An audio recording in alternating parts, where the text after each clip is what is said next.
ఆంధ్రప్రదేశ్‌కి 10 సంవత్సరాలుగా ప్రత్యేక హోదా ఇవ్వని, పోలవరాన్ని కనీసం పట్టించుకోని నరేంద్ర మోడీ, అమిత్ షాల యొక్క బీజేపీ ఆశీర్వాదం కోసం ఆంధ్రప్రదేశ్‌లో ఉన్నటువంటి ముఖ్య నాయకులు ముగ్గురు కూడా ఈరోజు ఢిల్లీలోనే ఉన్నారు. చంద్రబాబు నాయుడు, జగన్మోహన్ రెడ్డి, పవన్ కళ్యాణ్. సరే, పవన్ కళ్యాణ్ ఎన్డీఏలో మిత్రపక్షంగా ఉన్నారు. ఆయన కేవలం ఏపీలో 7% ఓటు బ్యాంక్ ఉంది. ఆయన ఆల్రెడీ ఎప్పుడో గులాం అయిపోయారు నరేంద్ర మోడీకి. అఫీషియల్గానే అందులో జాయిన్ అయ్యి ఎన్డీఏలో జనసేన చేర్పించి ఆ విషయాన్ని ఆయన ప్రకటించేశారు.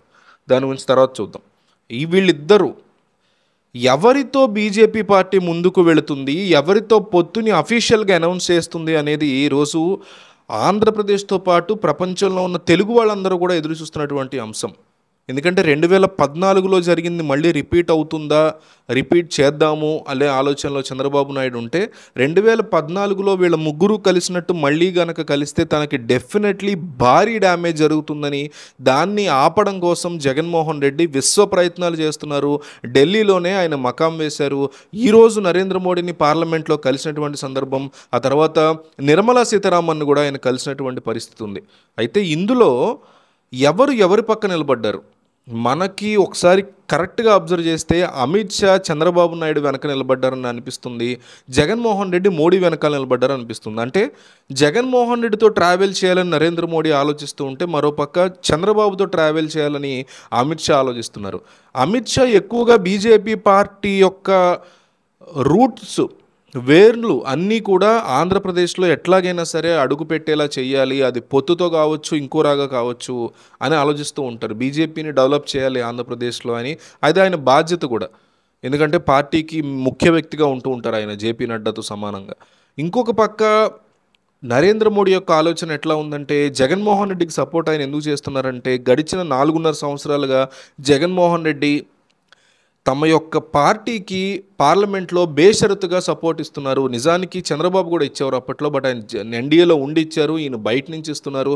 రేపొద్దున ఏపీలో ఏ ప్రభుత్వం వచ్చినా మళ్ళీ నోరు మూసుకునే సపోర్ట్ ఇస్తుంది. అది అత్యంత బాధాకరమైనటువంటి అంశం. కేంద్రంలో ఉన్న ప్రభుత్వం కాంగ్రెస్ అయినా బీజేపీ అయినా వాళ్ళు ఏపీకి లేదా తెలంగాణకి లేదా ఏ రాష్ట్రానికైనా చేస్తున్నటువంటి అన్యాయం గురించి ఆ రాష్ట్రంలో ఉండే ఎంపీలు ప్రశ్నించాలి. ప్రశ్నించడానికే పార్లమెంట్ ఉంది. పార్లమెంట్లో కూర్చుని పెట్టిన ప్రతి బిల్లుని సంతోషంగా నొక్కి ఓకే చేయడానికి కాదు.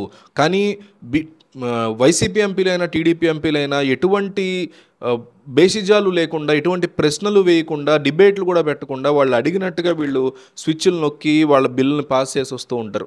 సో ఈ పరిస్థితుల్లో అమిత్ షా ఎందుకు చంద్రబాబు వెనకాల నిలబడ్డారంటే, ఆంధ్రప్రదేశ్లో కనుక బీజేపీ, టీడీపీ, జనసేన పొత్తు పెట్టుకుని ముందుకు వెళితే రానున్న ఎలక్షన్లో, ఇప్పుడు గడిచిన ఎన్నికల్లో 1% ఉంది ఓటు బ్యాంకు బీజేపీకి, జనసేనకి 7% ఉంది. సో ఇద్దరు కలిపి 8% ఉన్న ఓటు బ్యాంకు రానున్న ఎన్నికల్లో కలిసి వెళ్తే కనీసం ఒక 14 to 18% అయ్యేటువంటి పరిస్థితి ఉంది. కాబట్టి 2019లో ఈ కూటమి, ఈ బీజేపీ జనసేన కూటమి ఏదైతే ఉందో ఖచ్చితంగా కీ రోల్ ప్లే చేస్తుంది. దాంతోపాటు లోకల్లో ఉండేటువంటి గవర్నమెంట్లో తమకు సంబంధించినటువంటి మంత్రులు ఉంటారు. గతంలో అట్లాగే శ్రీనివాసరావు ఉండేవారు, అట్లాగా బీజేపీకి మాణిక్యాలరావు ఉండేవారు. అట్లాగే ఈసారి మన వాళ్ళు మళ్ళీ మినిస్టర్లుగా ఉంటే మనకంటూ కాస్త ఇది పెరుగుతుంది కదా, అక్కడ ఓట్ షేర్ పెరిగేటువంటి అవకాశం ఉంది కదా. బీజేపీ ఎట్లాగైనా అక్కడ వేళ్ళు నూనుకోవడం ఇప్పటికైనా స్టార్ట్ చేయాలి ఆంధ్రప్రదేశ్లో అనే ఉద్దేశంతో అమిత్ షా చంద్రబాబు నాయుడు వెనకాల నిలబడ్డారు.